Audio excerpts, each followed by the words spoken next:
Hello, my friends. Welcome. I am Rachel Archelaus, founder of the Intuitive Art Academy, author, coach, camper. This is Carrie Roldan, your business BFF. And oh my God, I was thinking, should I tell them what happened to me? So I was wondering if you were going to tell the whole story or a version of the story. Like I started to talk to a friend of mine about it today and was like, I don't know if she's like, I don't want to say names. I wasn't sure. So I don't know, Rachel, what are you going to do? Well, I will say it briefly that this particular event that happened to me, moving up the ladder, so to speak, what we're going to be talking about today, having dramatic increases in wealth in a day, all of that is real. I've experienced all of that. And the other day, something pretty miraculous happened, and yet turned out to be like, oh yeah, of course that happened.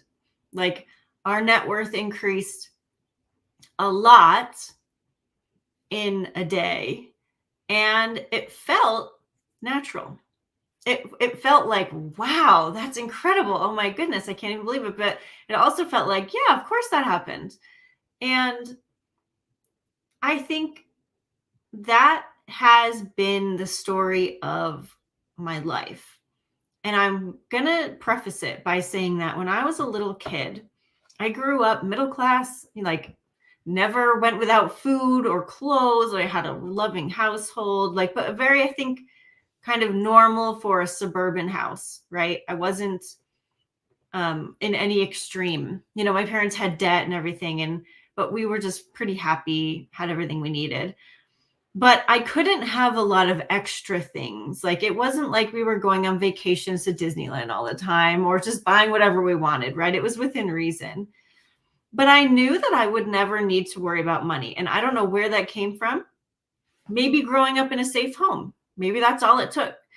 But as I got into my 20s and I got it on my own, I realized, oh my God, that's not my story right now. Like, I'm kind of incapable of climbing the ladder. I just went to job after job after job, very low paying jobs. I was very capable, but now I know, looking back, like ADHD, autism, ADHD, that's often linked with lower employment levels and unemployment. And it's sort of no wonder that I didn't really catch a hold of reality and succeed right away, even being so capable. So I struggled for over a decade to just make ends meet. And I ended up getting divorced, moving back in with my parents because I couldn't support myself on my own for very long. So just suffice it to say, I didn't always just grow up with a lot of money. But slowly, after age 30, that changed as I got my business off the ground, luckily with support. And my partner started growing in his career as well. And from that time, I've experienced a lot of these miracles, these moving up the ladder moments of like, oh, hey, I'm in a different stratosphere than I used to be. And my life is easier now than it used to be. I wonder why that is, right? And I can say that for me, and for a lot of other people have the same exact story, it's not just me. It's been a switch from living from earth rules, work hard, do your best, sacrifice yourself, just keep going, keep grinding, keep moving up the ladder. Well, I didn't ever move up the ladder doing that. Moving over to embracing my multidimensional energy, meditating, connecting, asking, and receiving, that has been the secret. So we're going to talk about that today, even though I just totally spilled the beans. But what else is new? So if you have questions about this, put it in the chat. We'd love to answer your questions, and we'll hear from Carrie too. Yeah. Okay. So we're talking about moving up the ladder today, right? And if we're, for your purposes, or for the purpose of your example, you're talking about not just moving up one rung at a time. Like what happened to you this week? Well, either way, because if you look back over the last decade, it has been a gradual increase, but now that we have a lot of momentum, it is much, much, much more at once. Yes. Well, that's what I was going to say. So like, it's a recognition. So I love it. Okay, I'm not going to divulge exactly what happened to you, but for the purposes of our conversation, let's pretend that Rachel bought a scratch ticket at the gas station and discovered that she won a big jackpot. Like that sort of thing is the thing that, like, when you are living vibrationally the way that you have been living, when you have spent more time and focus on doing only what you love and how you feel, and knowing that you're worthy of what you're asking for, right? When you live that way, stuff like that is still really exciting, right? It's still like an oh my God moment. And it's also a little bit of like, and of course, I mean, I did want that jackpot win. I did ask for that jackpot win. I do know what I want to do with that jackpot win. So of course it came to me that way, right? You weren't going to let it in by, I don't know, being like a burger flipper at McDonald's. Like, you weren't going to let it in that way. So of course it came that way. And so something like that, a scratcher that can feel like, it can seem like that was just a major jump up the ladder, right? You said you had a massive increase in your net worth. So that could, like, from the outside looking in, it could look like, whoa, she didn't just like step up the ladder. She freaking took the elevator to the penthouse. Like, it can look like that. But the whole point is, like, it's actually not that. And for all the years that, I've been in this industry, right, you hear stories like that of like, when, at least in the coaching industry, for the longest time, it was about creating $1 million business or becoming a millionaire. And then there's one day you wake up and you realize you've been a millionaire for 6 weeks and you didn't even know it, right? It's like, oh, because I was already like embodying my millionaire self. And then I finally looked at my bank account and realized it happened a week ago. And so, yes, I'm having a moment of appreciation for the fact that, that happened. But it happened because you weren't chasing being a millionaire anymore. You were busy doing the day-to-day, doing the way that you do it. I know there's a slightly different way we want to go about this. And I know you and I have stories of, we both have stories of surrender. One's a little easier than the other, but well, yeah, I want to tell a quick story. So to bring it back to where this first started clicking for me, this was a very long time ago. I was still married, so it's probably like 25, 24. Just, I don't want to say poor, because I could feed myself, you know what I mean? But I had zero extra. And I remember one morning my tire was flat in my car and I had to go to work. And I didn't have any money to get a new tire. And my partner wasn't working at all. And where was he going to get any money? And so I broke down. I was very emotional. It felt like the whole world coming down. Because, when one thing breaks and you're like that, it's just everything breaks, because now you can't go to work and now you can't get your paycheck and now you can't pay your bills. And you know how it is probably. So I didn't know what to do. And then he gathered enough scrap metal to bring to the scrap yard to get me a tire. And I was like, okay, how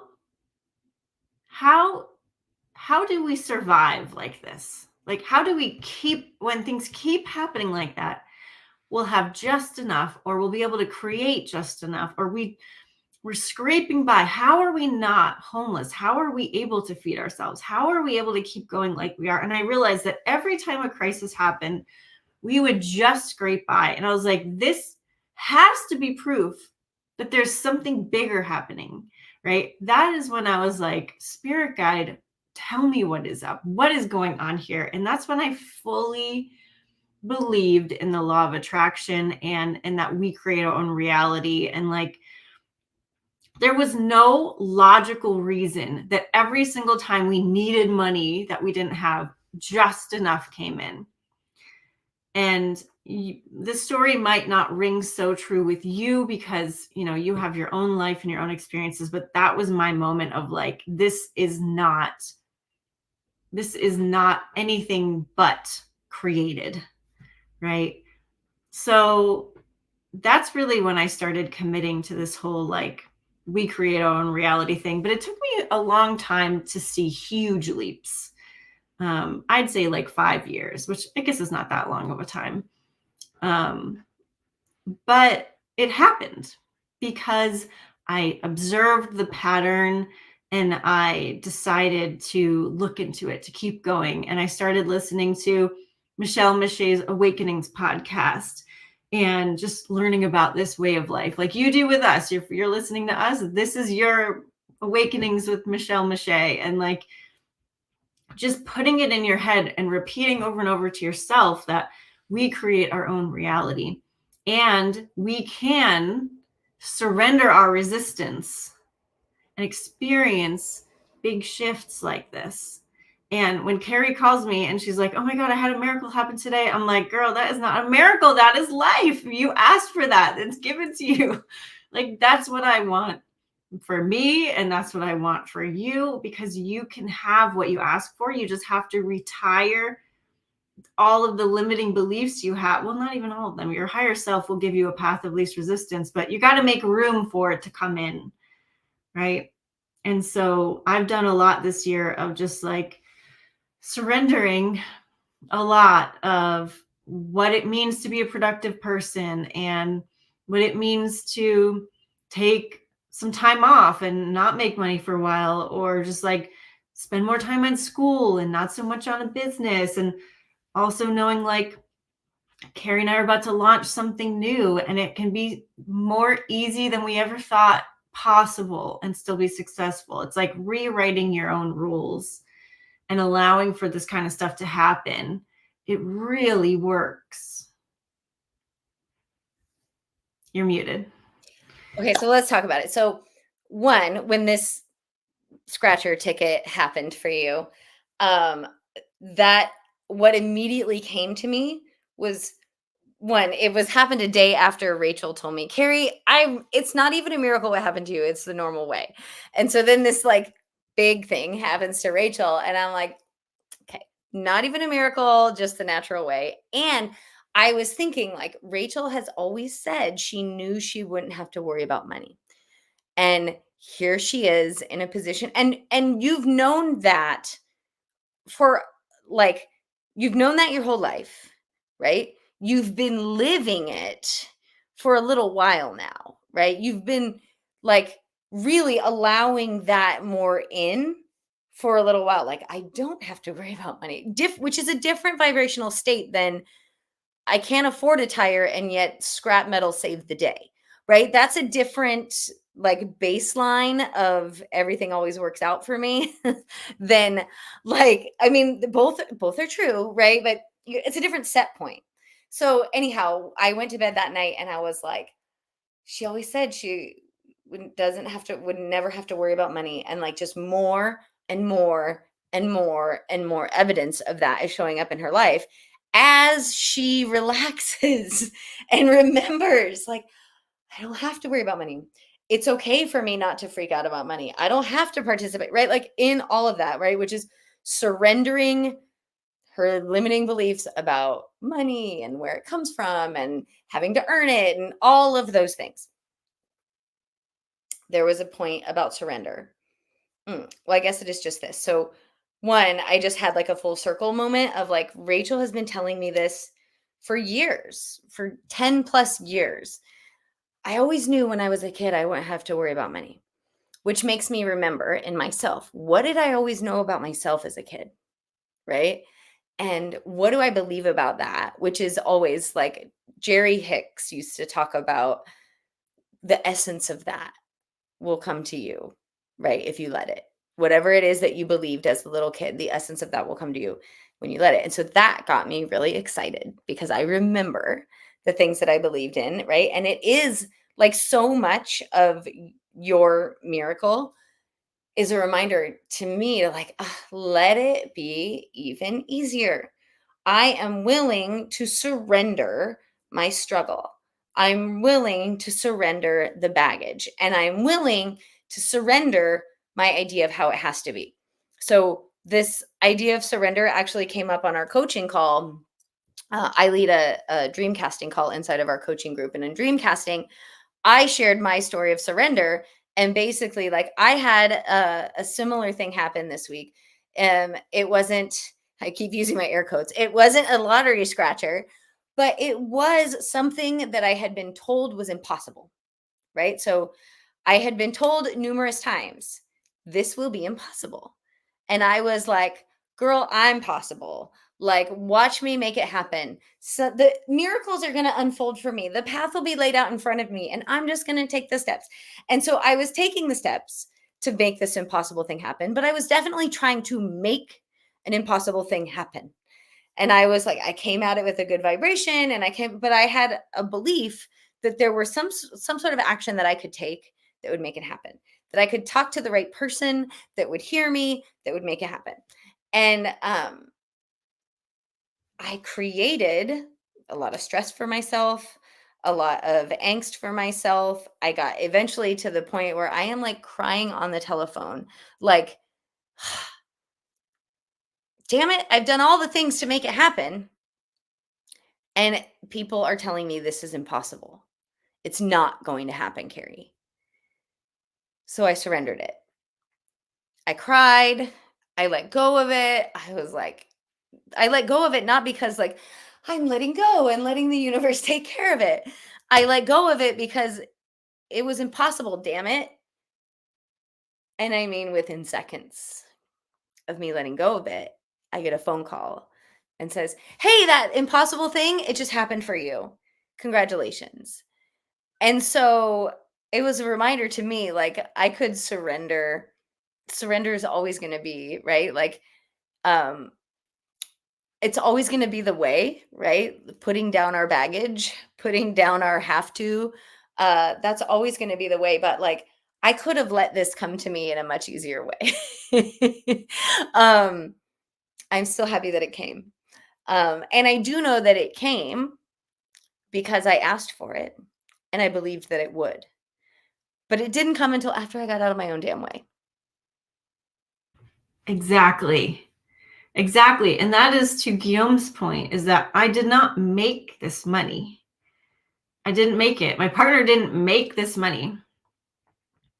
And so asking how you can make a huge amount of money in a short space of time, that is what Carrie's heart. That's trying to make it happen. That is basically engaging the old way of thinking, the earthly 3D way of thinking, that you have to create results from your actions.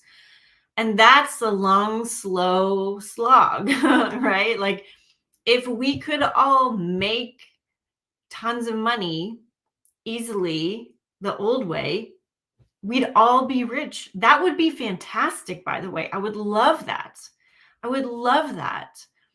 But that's not how it works. We need to find within ourselves a vibrational space that matches what we've asked for, which means limitations, scarcity, negative thinking, constriction, blaming.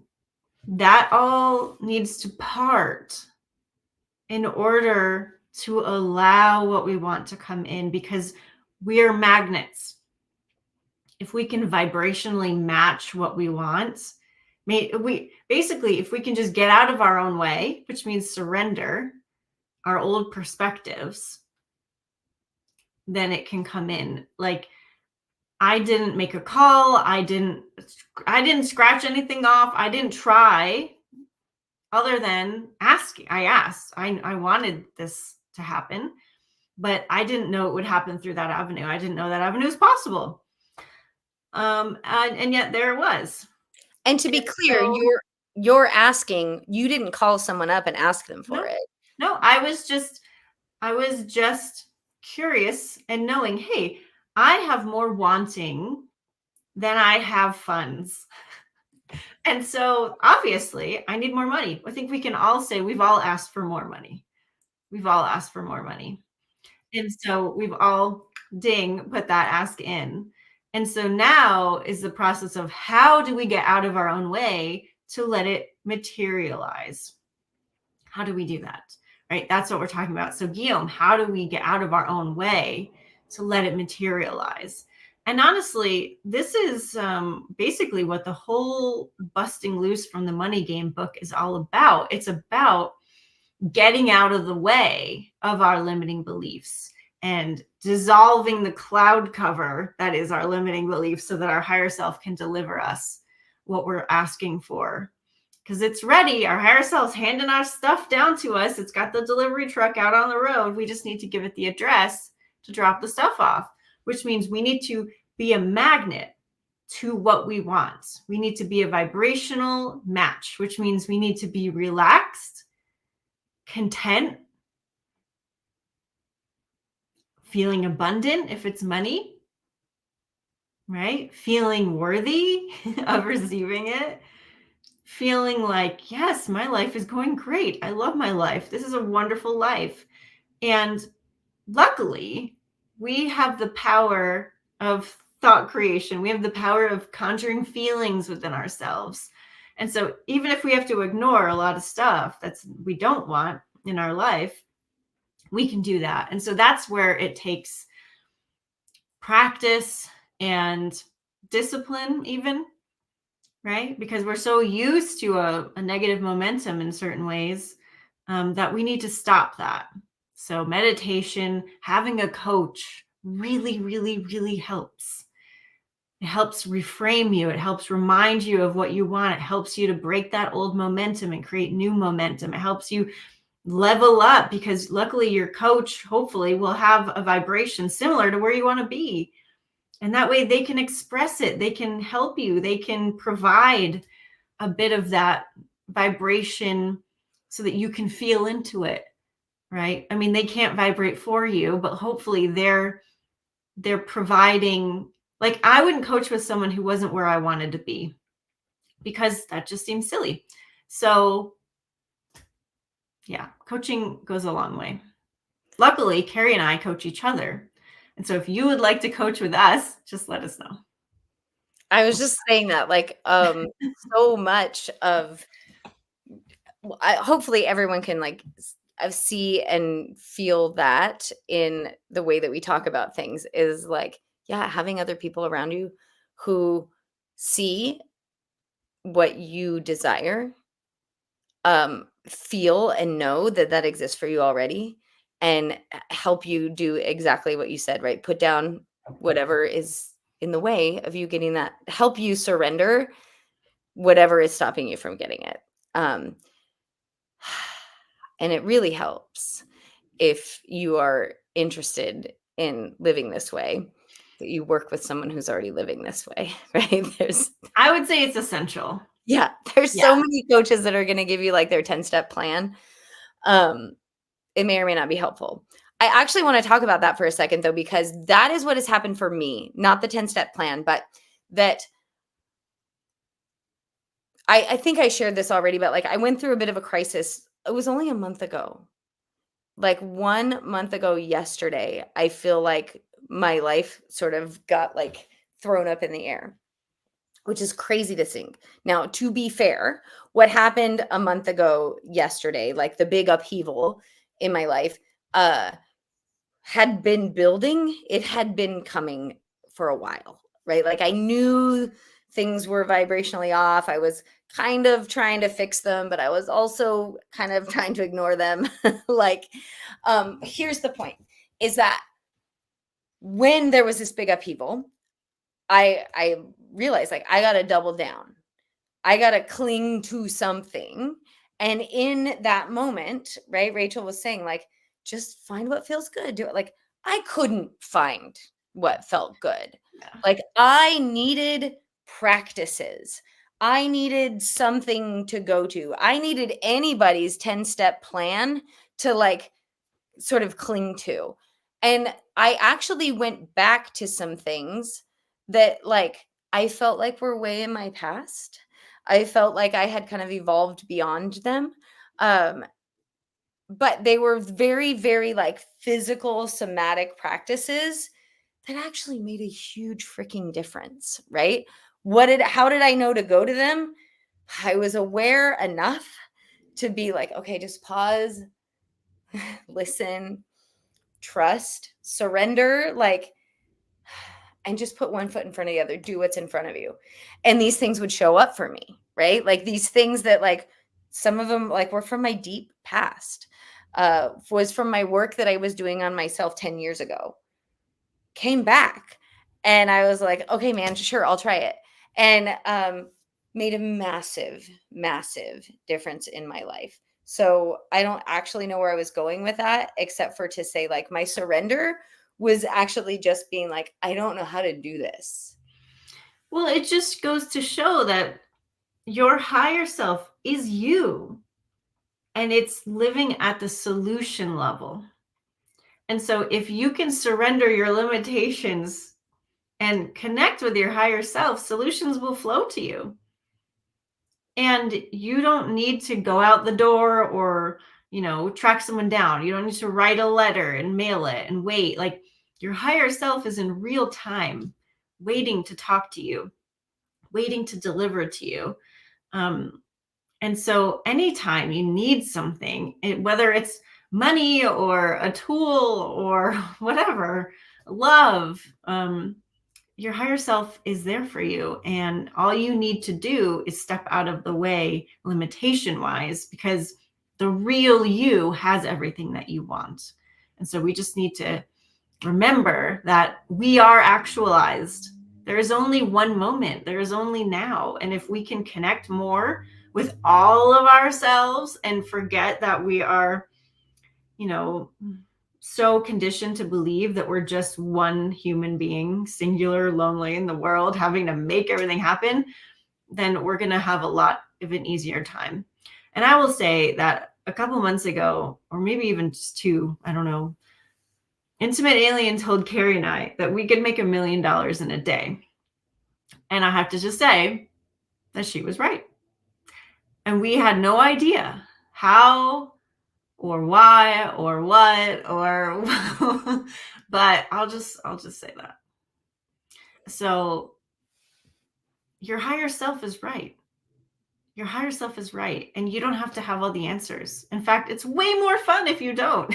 It's way more easy if you don't. It's less stressful if you don't, because if you had the actual game plan, the printout of each step, you would freak out because you'd be like, I can't do that. I can't do that. I can't do that. I can't do that. I can't do that. I don't know how to do that.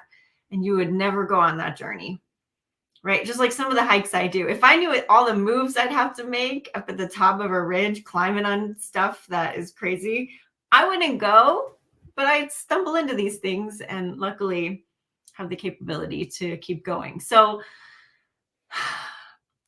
commit to the fun, commit to the journey, commit to surrendering, commit to having what you want, because it's so much easier than you think it needs to be, which is awesome. And I just want to say, I know we're just about at time, but Guillaume, I see your comment and I want you to surrender that. So, right. Yes, that is one way that you could get $1 million, but it's just one way. And so if your entire focus is on got to figure out a way to sell 1 million of these ebooks at 99 cents, got to figure out a way to do that. What is it going to take for that to happen? Like, it's probably not going to happen. Yeah, because you're introducing resistance. If you think about that and then you feel contracted, all of you think about your one thing. If I could just have this one thing happen, feel how tense you are in thinking about that. Right. And so proper, right? Proper. I don't know where that came from. Surrender. Okay, higher self, that or whatever else you got for me, right? Like, I'm open. I'm totally open. That's that's an example of what could happen. That would be awesome. But I'm open any way you want to deliver it, right? And like play with it like that.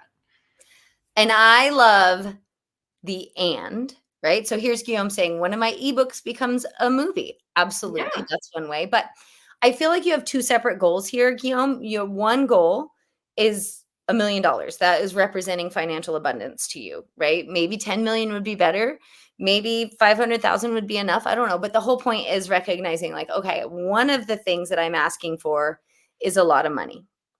Mm-hmm. And another thing that I'm asking for is my work to reach a lot of people, right? My work to like enrich their lives, make an impact, or maybe just for a lot of people to like really enjoy it, like to get joy from what I'm doing. Those two things, right? We're told like this leads to that, and maybe they do, but they don't have to, right? You could earn $1 million on a lotto scratcher. You could inherit $1 million. You could be walking down the street and like, I don't know, metal detector, and there's $1 million something. Like there's so many different ways that $1 million could come to you if you let it. And there's so many different ways that your work could spread across the globe, right? It's just sort of like surrendering that those two have to be connected, that your work becoming, your book selling a lot or it becoming a movie is the way to the $1 million. And I'm so guilty of this. So like no shade, but like, that's the thing is there's an and.